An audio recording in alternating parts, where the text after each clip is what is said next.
Liberarse del ciclo de la insatisfacción. Puede que no sepas mucho de budismo, pero apostamos a que has oído hablar del nirvana, y no solo de la banda de rock. Este término puede aparecer incluso en una conversación coloquial. Por ejemplo, la gente dice cosas relajarme con un baño caliente al final de un día difícil. Y esa es mi idea del nirvana. ¿Pero qué significa exactamente nirvana? Es una sensación de éxtasis que puedes experimentar cuando aceleras tu práctica de meditación, o es una especie de cielo budista, como una recompensa que les espera a los buenos budistas cuando mueren. Ninguna de esas nociones es correcta en realidad, pero por lo menos ambas expresan el significado de que el nirvana es maravilloso, la forma más elevada del bien y algo que merece la pena alcanzar. El nirvana, traducido a menudo como iluminación o liberación, no es un lugar al que se va. Es un estado de extraordinaria claridad, paz y alegría que puedes alcanzar como resultado de practicar la vía espiritual budista. El nirvana es lo que logras cuando te liberas de la causa subyacente a todo sufrimiento, la ilusión de ser un ser separado. Hablando estrictamente, el nirvana no es siquiera un estado, es tu condición natural escondida bajo capas de ideas distorsionadas y de patrones de conducta habituales. Una forma de entender el concepto más bien elusivo de nirvana es reconocer lo que te impide experimentarlo. Así pues, en este video damos la explicación budista del mecanismo conocido como los 12 lazos, vínculos o eslabones que perpetúa la insatisfacción y las prácticas que tienes que llevar a cabo para liberarte del sufrimiento y alcanzar una paz y felicidad duraderas. Como un hámster enjaulado. Si escuchaste los primeros capítulos de esta serie, ya tienes alguna idea de cómo los estados de mente negativos, las llamadas ilusiones o klesas, como el odio, los celos, etc., te causan problemas en cuanto surgen. Pero hacen más que causar problemas. Te fuerzan a ir de una situación insatisfactoria a otra, buscando la felicidad y la paz, pero en último término, encontrando solo desengaños y frustración. El término sánscrito para este patrón de frustración recurrente es samsara o existencia cíclica. Este término expresa las ideas de vagar incontrolable y movimiento desasosegado que no lleva a ninguna parte.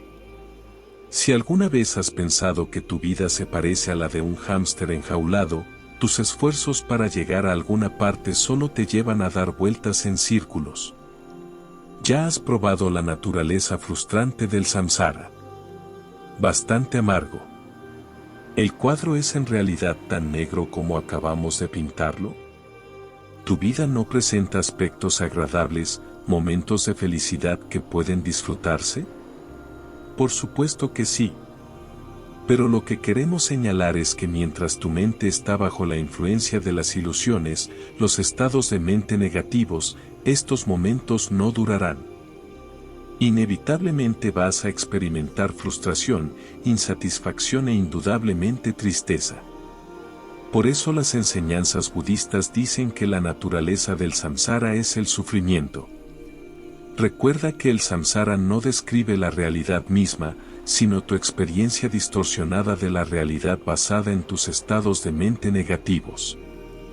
El hámster enjaulado dando vueltas en una rueda existe en tu mente, pero la forma de salir no requiere cambiar tu vida, sino cambiar tu mente. De hecho, en algunas tradiciones del budismo se enseña que el samsara es el nirvana, lo que quiere decir que esta vida es perfecta como es y que tú solo tienes que despertar a esa perfección, transformando tu mente. La rueda de la vida. El significado de errar en el samsara fácilmente puedes ver cómo los patrones de frustración e insatisfacción se repiten en tu vida diaria. Por ejemplo, si eres una persona de mal genio que siempre se enfada con los demás, inevitablemente te encuentras en situaciones hostiles en las que tienes que hacer frente a personas a las que no les gustas. Estas confrontaciones hacen que te enfades aún más. Si te vas a dormir en un estado de mente irritado, tus sueños pueden ser también perturbadores. Entonces, cuando despiertes a la mañana siguiente, puede que descubras que ya estás de bastante mal humor. Y así sigue todo. Las enseñanzas budistas afirman que este patrón de sufrimiento se repite a escala mucho mayor que simplemente despertarte enfadado porque ya estabas enojado cuando te fuiste a la cama. Las ilusiones no te empujan simplemente de una experiencia insatisfactoria a otra, o de un día insatisfactorio al siguiente. También te empujan a vagar incontrolablemente de una vida insatisfactoria a la siguiente. Buda explicó cómo los estados mentales ilusorios te mantienen atrapado en estos patrones recurrentes de insatisfacción, enseñándonos lo que él llamó surgimiento dependiente u originación dependiente. Todas estas palabras elegantes señalan meramente a la misma: las cosas te ocurren por una razón. Desde el punto de vista budista, tus experiencias vitales, tanto las buenas como las malas, no son acontecimientos aleatorios sin significado, ni tampoco son recompensas o castigos que te otorga alguna fuerza controladora externa a ti. Así que culpar a Dios o al destino no funciona. Tus experiencias son el resultado de una serie de causas y efectos que empiezan en tu propia mente.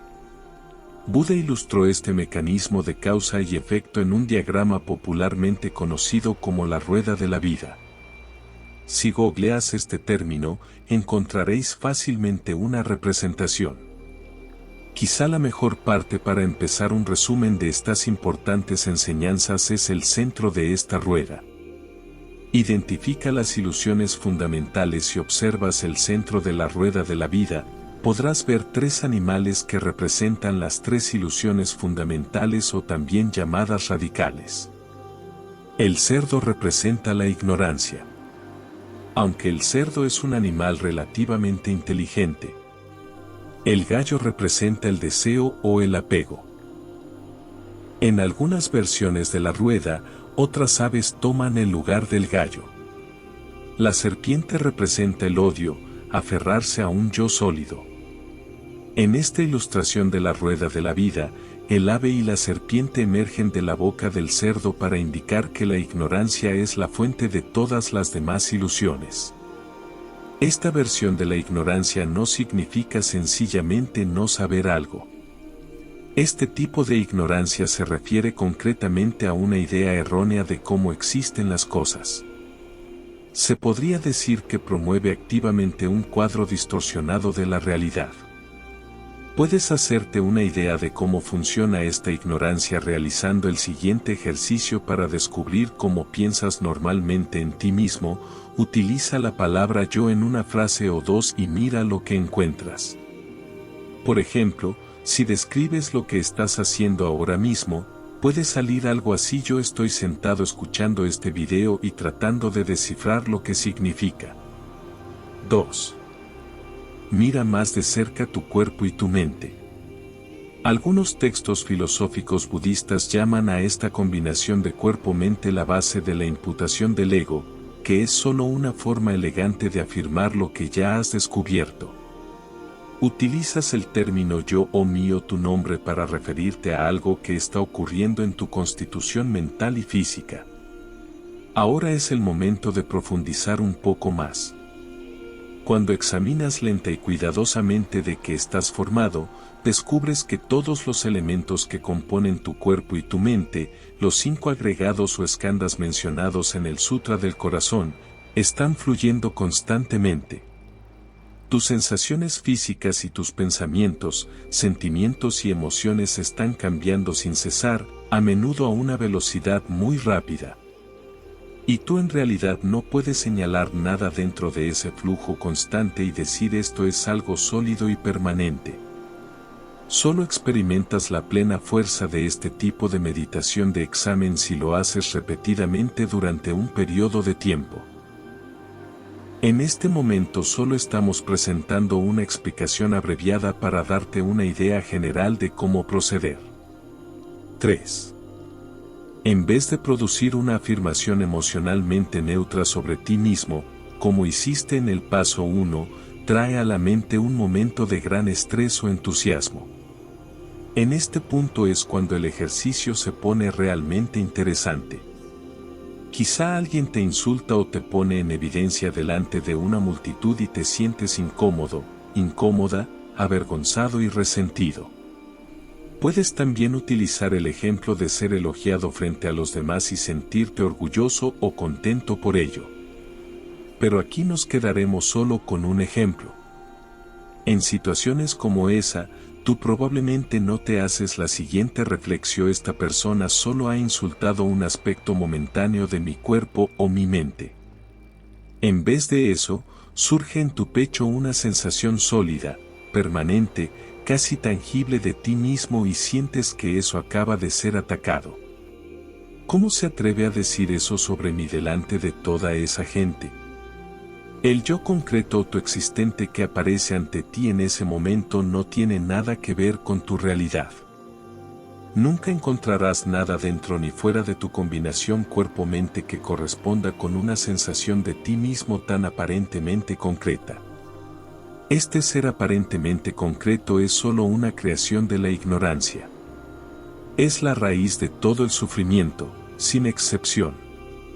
Ten cuidado cuando hagas este tipo de examen. No tienes que llegar a la conclusión errónea de que tú no existes en absoluto. Tú sí que existes. Después de todo, no estás escuchando estas palabras: lo que no existe, lo que nunca ha existido y nunca existirá, es ese yo falsamente imaginado, aparentemente separado y concreto en el que siempre has creído con tanta fuerza. Romper con la costumbre de pensar así no es fácil, pero es posible. La serpiente y la cuerda. Las enseñanzas budistas ofrecen la siguiente famosa analogía para ayudarte a entender mejor cómo la creencia en el falso yo conduce al sufrimiento y cómo la sabiduría puede eliminar ese sufrimiento. Imagina que estás caminando de noche. En el camino, ves lo que parece ser una serpiente enroscada y lista para atacar. El pánico te acelera el corazón, pero cuando enfocas una luz sobre tu presunta atacante, todo lo que encuentras es un trozo de cuerda. Para estar seguro, enfocas la luz a su alrededor por todas partes. Pero donde quiera que mires, no puedes encontrar una serpiente. Convencido de que ahí nunca hubo una serpiente, que fue solo un producto de tu imaginación. Finalmente te relajas y continúas tu camino sin miedo. El falso yo es como la falsamente imaginada serpiente. Mientras crees que es real, mientras te aferras a él como verdadero, experimentas miedo, frustración, desengaño y todas las demás formas del sufrimiento y la insatisfacción. Pero cuando usas la luz de la sabiduría para buscar por todas partes, tanto dentro como fuera de tu cuerpo y tu mente, descubres que no puedes encontrar un yo sólido y separado en ninguna parte. Cuando te convenzas, no solo intelectualmente, sino también en lo profundo de tu corazón, de que este falsamente imaginado yo no ha existido, nunca dejarás de creer en él. Y todo el sufrimiento generado por esta creencia equivocada se evaporará. Observa el crecimiento del odio y el apego. Si te aferras a esta falsa imagen de un yo separado, creyendo que es tu ser real, continúas aprisionándote. Cuando piensas que este yo supuestamente concreto está siendo atacado, inmediatamente te pones a la defensiva. Te desagrada mucho lo que te está ocurriendo. Y en tu corazón empieza a crecer el odio. Puedes incluso empezar a maquinar la venganza contra la persona que te atormenta, asegurando por tanto que continúe el patrón de ataques y contraataques. Y así, el ciclo del sufrimiento continúa girando. El odio no es el único estado mental negativo que surge. El apego y todo el resto de ilusiones surgen de forma automática mientras trates de mantener o defender este yo ignoradamente concebido. Te pones furioso si sientes que este yo está siendo atacado, pero también codicias cualquier cosa que sientas que pueda apoyarte o darte importancia. Esta ilusión es responsable de la mentalidad compulsiva de tener que poseer algo. Mientras estés bajo la influencia de esta ignorancia que te hace aferrarte al ego, estás alimentando un deseo que nunca podrá ser satisfecho. Tú utilizas toda tu energía tratando de hacer seguro a este falso yo, pero tus esfuerzos están condenados a fracasar. Para empezar, ¿cómo puedes proporcionar seguridad a algo que nunca ha existido realmente? Solo acabas agotándote y haciendo daño a los demás en el proceso. Cuando alcanzas a ver que el yo concreto al que te has estado aferrando todo este tiempo es solo una ilusión, generalmente después de un entrenamiento extenso en la meditación, puedes empezar a soltar esta creación de la ignorancia. Este soltar se experimenta como si de tus hombros te sacaran una carga pesada e innecesaria.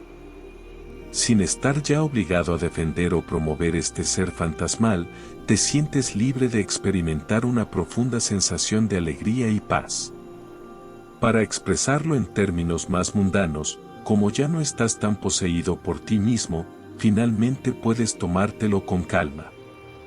Revisa los 6 reinos de la existencia.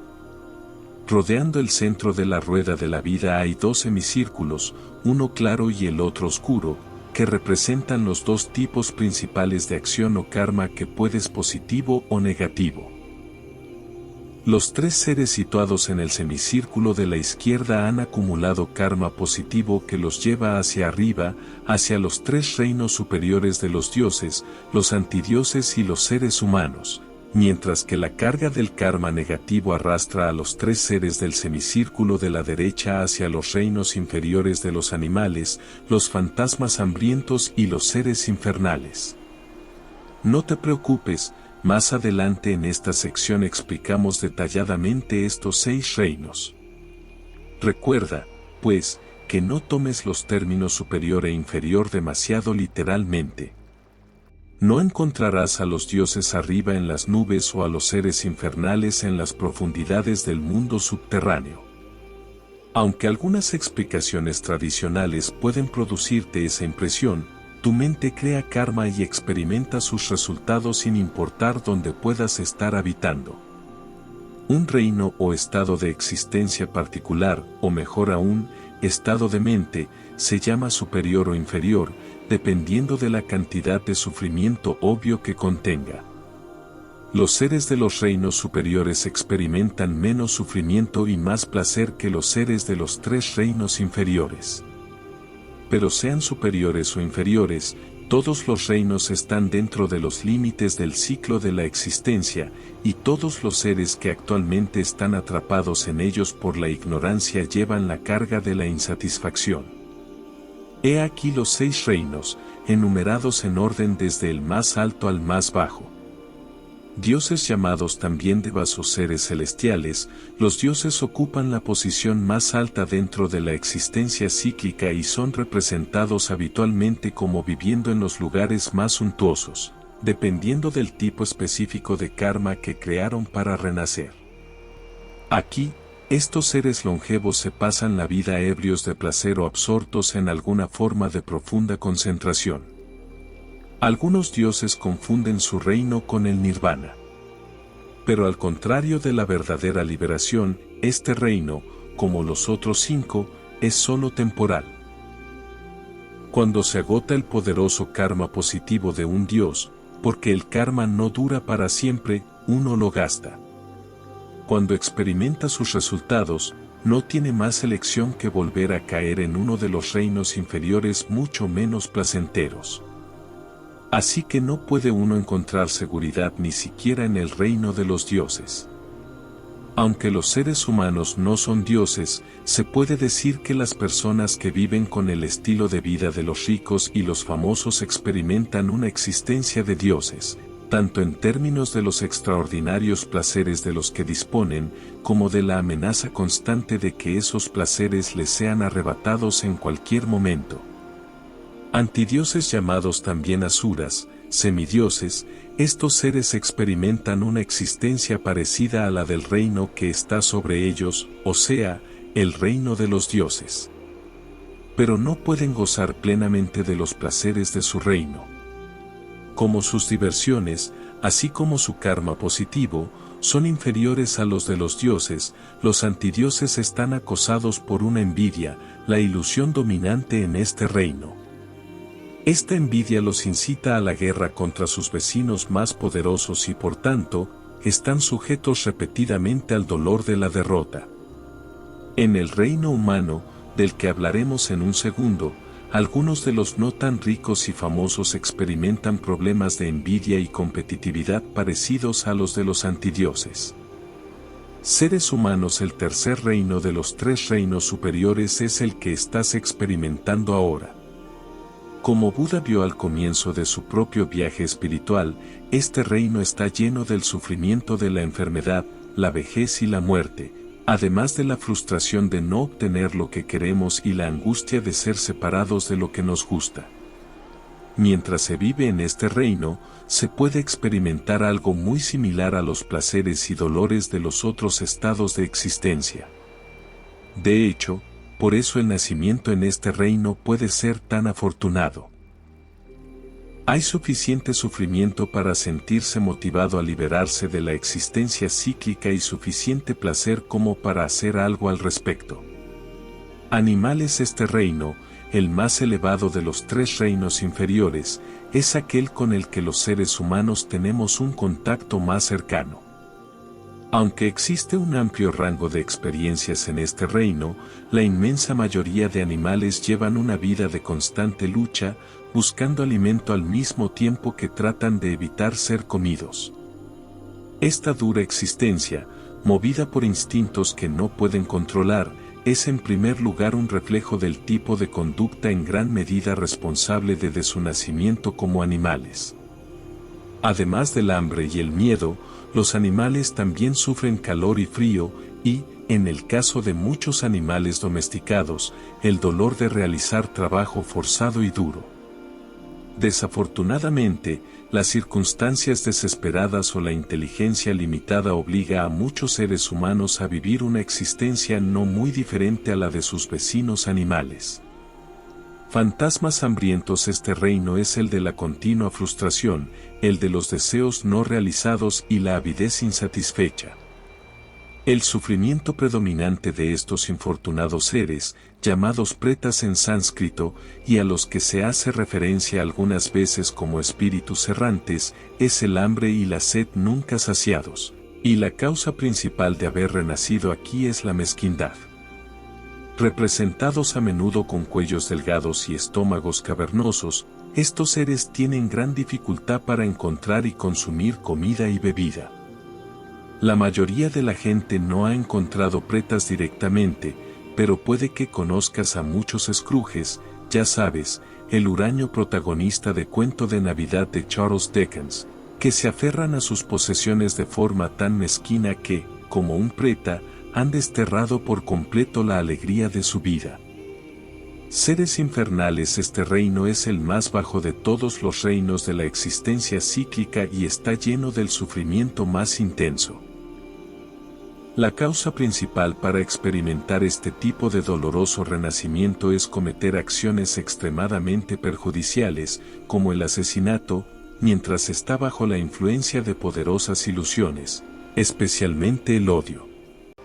En el reino humano, las personas que soportan formas particularmente intensas de sufrimiento físico o mental más allá del rango de la experiencia ordinaria se dice que llevan una existencia infernal. Recuerda que aunque la mitología budista pinta estos lugares como si tuvieran una existencia objetiva, a menudo se usan solamente para referirse a los seres humanos que están atascados en un estado mental particular. Por ejemplo, alguien para el que nunca nada es suficiente, alguien que nunca está satisfecho con la cantidad de posesiones materiales que tiene, recibe a menudo el nombre de fantasma hambriento. Y alguien que está consumido por el odio se considera generalmente que habita en el reino del infierno.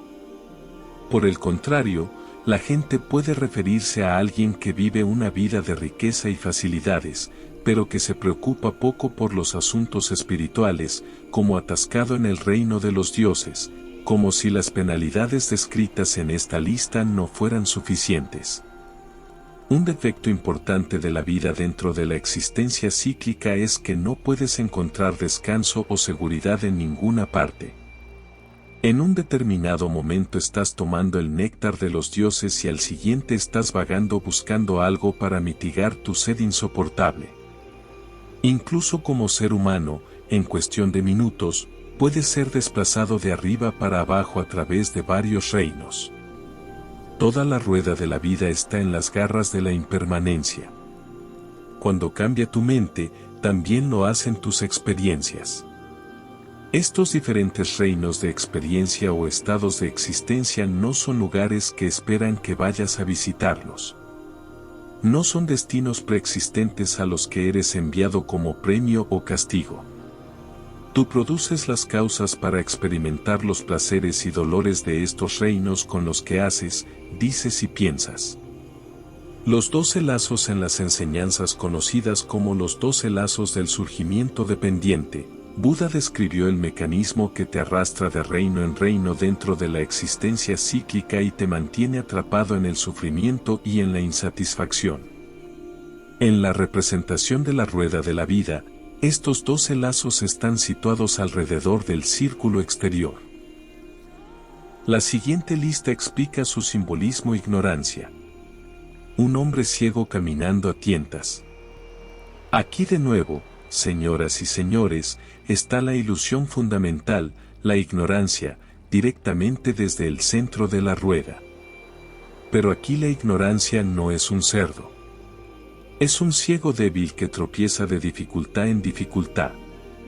No puede ver a dónde va porque está cegado por su ignorancia, completamente equivocado respecto a cómo existen realmente las cosas, incluido su propio yo. Aunque la ignorancia es poderosa porque es la fuente de todo sufrimiento, también es débil porque no tiene apoyo firme y por lo tanto puede ser vencida por la sabiduría. Formaciones kármicas: un alfarero en su rueda.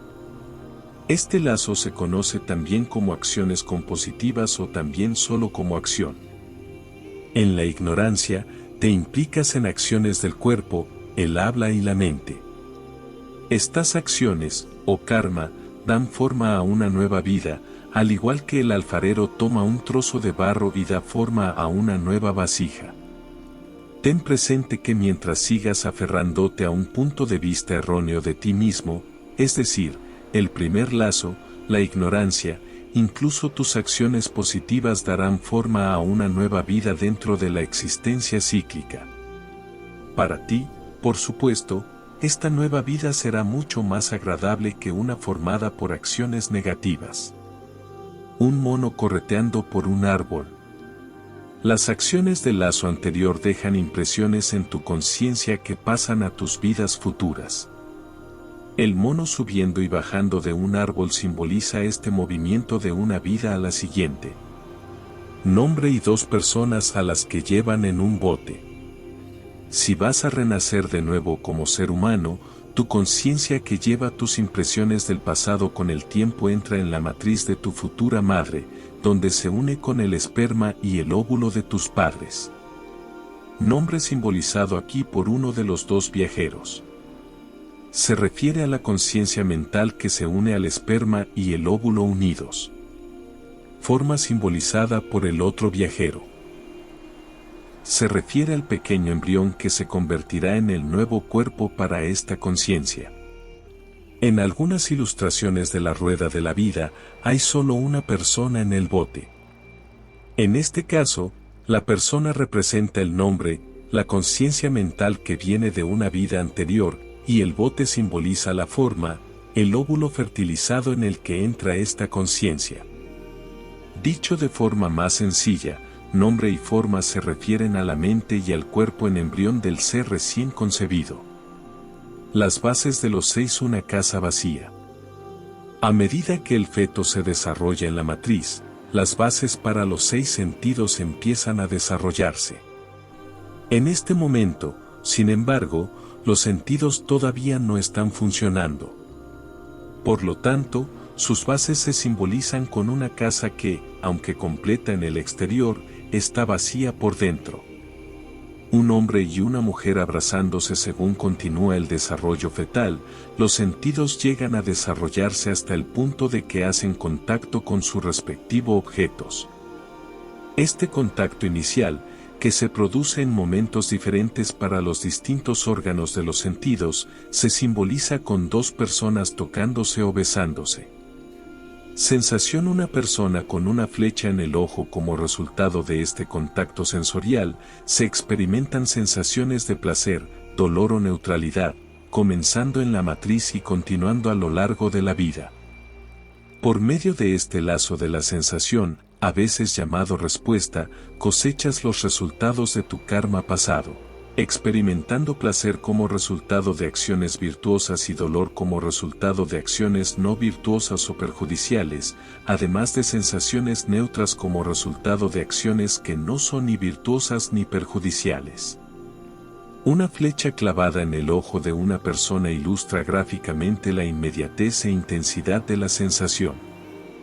Una persona bebiendo alcohol. El octavo lazo, el ansia o apego, es el deseo que surge de las sensaciones del lazo anterior. Cuando experimentas placer, quieres que continúe. Cuando experimentas dolor, quieres que pare. Tu deseo de repetir lo que se percibe como bueno y de separarte de lo que se percibe como malo es como una adicción poderosa, y por eso este lazo lo simboliza una persona bebiendo alcohol. Al igual que la sensación, el ansia se produce a lo largo de toda la vida, pero este lazo se vuelve crucial en el momento de la muerte, cuando desarrollas un deseo especialmente fuerte de seguir viviendo. Un mono arrancando fruta. Este lazo representa una forma más intensa de ansia. A medida que crece tu deseo, tiendes a aferrarte a los objetos placenteros de la misma forma que un mono agarra una fruta. Cuando te acercas a la muerte, tiendes a aferrarte a un nuevo cuerpo para reemplazar el que estás a punto de perder. Esta acción no es una decisión consciente pensada por tu parte, es la consecuencia automática del ansia y el aferramiento a los que te has acostumbrado a lo largo de tu vida. Ahora que tu viejo cuerpo está muriendo, tu costumbre profundamente arraigada de aferrarte al ego te obliga a buscar un reemplazo, como alguien lo expresó humorísticamente. En tal estado de pánico, probablemente saltarás a la primera matriz amistosa que se te cruce en el camino. Devenir una mujer embarazada. A medida que los lazos del ansia y el aferramiento se fortalecen a la hora de la muerte, empiezan a hacer madurar una de las muchas semillas kármicas sembradas en tu conciencia. Se activa ahora el potencial de esta semilla o impresión kármica de llevar directamente a una nueva vida, como aparece simbolizado por la mujer embarazada lista para dar a luz. El renacimiento está asegurado. Este lazo se llama devenir, o a veces existencia, porque lleva a que tu próxima vida cobre existencia. Una mujer dando a luz. La semilla activada durante el lazo anterior madura plenamente y tu conciencia moribunda es impulsada, soplada por los vientos del karma. Si quieres que nos pongamos poéticos hacia las circunstancias de tu próximo renacimiento, este lazo lo simboliza una mujer dando a luz, aunque en realidad tú tomas contacto por primera vez con el reino de tu nuevo renacimiento en el momento de la concepción, envejecimiento y muerte. Una persona llevando un cadáver desde el momento de tu concepción empieza el proceso que conduce inevitablemente a tu desarrollo, deterioro y muerte. En el camino, te verás obligado a llevar la carga del sufrimiento no deseado, simbolizado por la persona que lleva un cadáver. El propósito de Buda al enseñar los 12 lazos, empezando con la ignorancia y terminando con el cadáver, no era darte una patada en el trasero o deprimirte. Muy al contrario, su intención era hacerte plenamente consciente de la forma en que tus acciones motivadas por la ignorancia inevitablemente llevan al sufrimiento para que estuvieras motivado a encontrar una salida. El Buda representado de pie fuera de la rueda de la vida y señalando la luna de la liberación o nirvana, representa esta salida supera el sufrimiento. Los 3 entrenamientos.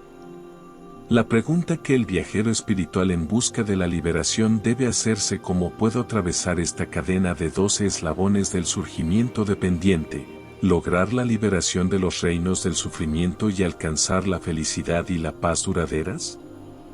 Para responder a esta pregunta, tienes que determinar cuál de los 12 es el eslabón más débil. Cuando, antes de su iluminación, Buda pasó 6 años dedicado a prácticas austeras de autonegación, como estar sobre una pierna durante horas y comer solo un grano de arroz al día, estaba, en efecto, tratando de romper los lazos sexto y séptimo, el contacto y las sensaciones. Creía que si podía controlar suficientemente sus sentidos y descubrir cómo soportar incluso las sensaciones más dolorosas, sería capaz de conquistar completamente el sufrimiento. Pero después de 6 años, Buda descubrió que no se había acercado nada a su meta. Solo estaba débil y exhausto. Tratar de matar de hambre a tus sentidos para someterlos no funciona, porque la acción se dirige solo a los síntomas externos del sufrimiento, no a sus causas reales.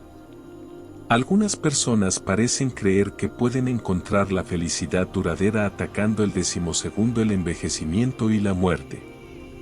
Por esta razón, evitan los alimentos que engordan, hacen ejercicio regularmente, se aplican cremas especiales a la primera señal de arrugas, toman vitaminas, reciben terapia de regeneración del pelo, etc.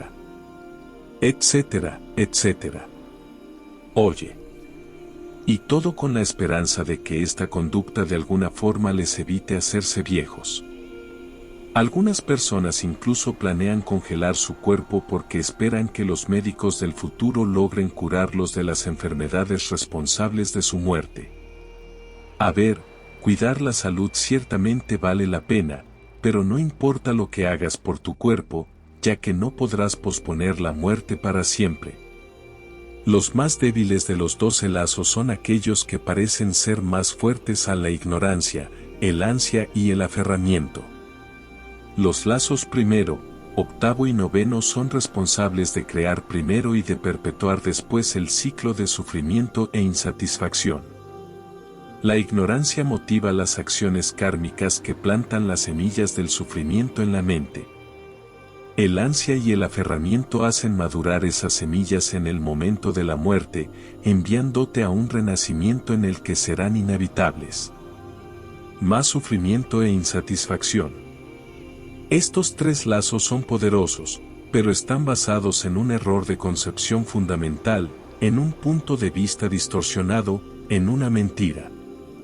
Vaya, todos se aferran a una idea sobre la naturaleza del ser o yo que está en conflicto con la realidad.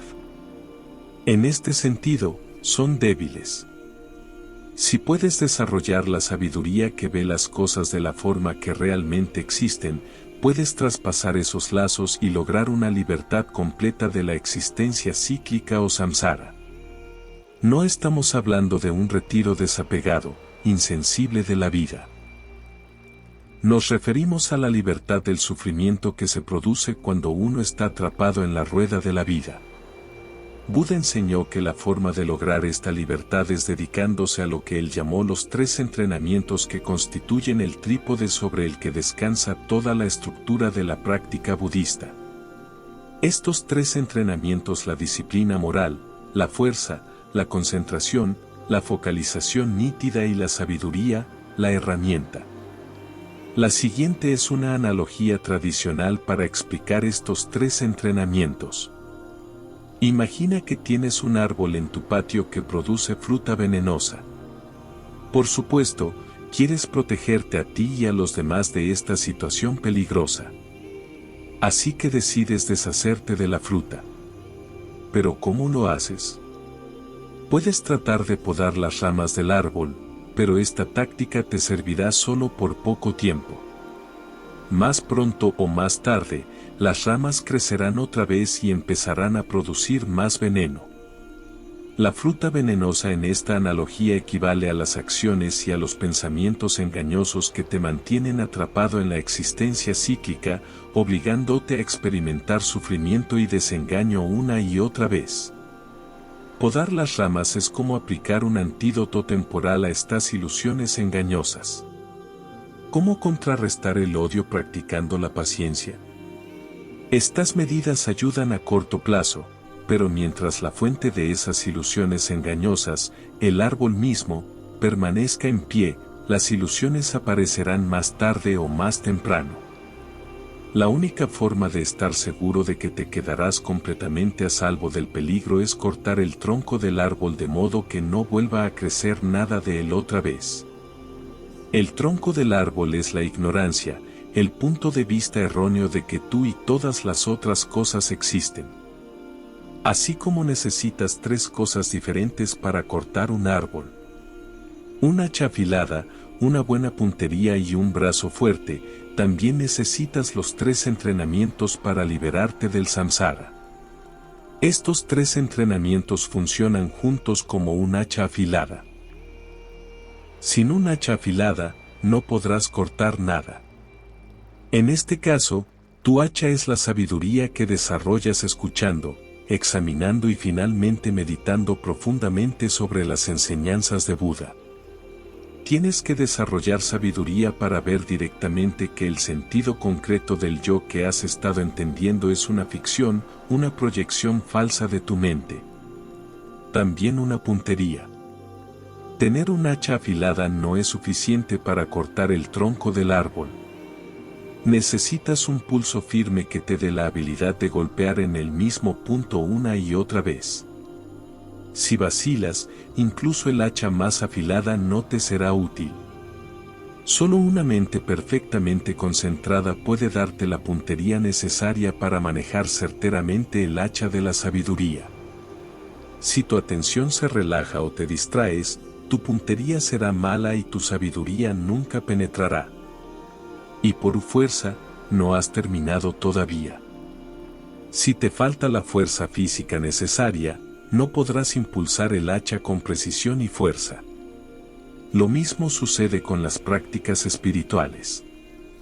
Necesitas la fuerza que proviene de observar un régimen de disciplina moral. No puedes llevar una vida falta de ética, haciéndote daño a ti mismo y a los demás, y esperar lograr el grado de concentración y penetración necesario para eliminar la ignorancia de tu mente. Recuerda, si practicas los 3 entrenamientos combinados, Buda ha dicho que puedes terminar con la existencia cíclica y experimentar la paz inefable de la liberación. No tienes que morir para alcanzar el nirvana, pero debes tomar la mente. ¿Y si hoy algo dentro de ti hizo clic? Si sentiste que ahora comprendes mejor tu historia, tus emociones, tu forma de ver la vida, entonces este video ya cumplió su propósito. Pero aún hay algo más que puedes hacer. Compartir esta sabiduría. Porque así como este mensaje te tocó a ti, puede tocar a alguien más. Alguien que se siente perdido. Alguien que necesita recordar quién es. Alguien que ha olvidado su propia luz. Comparte este video con esa persona. Déjame un comentario contándome qué parte te hizo llorar. ¿Qué frase te cambió algo por dentro? Quiero leerte. Quiero saber hasta dónde llegó este mensaje. Y si sientes que este contenido te hizo bien, suscríbete. Este canal no es solo un canal. Es un espacio de almas despiertas. De buscadores. De personas que están listas para mirar hacia adentro y vivir desde un lugar más auténtico. Así que, respira profundo. Agradece. Y sigue hacia adelante. Namaste.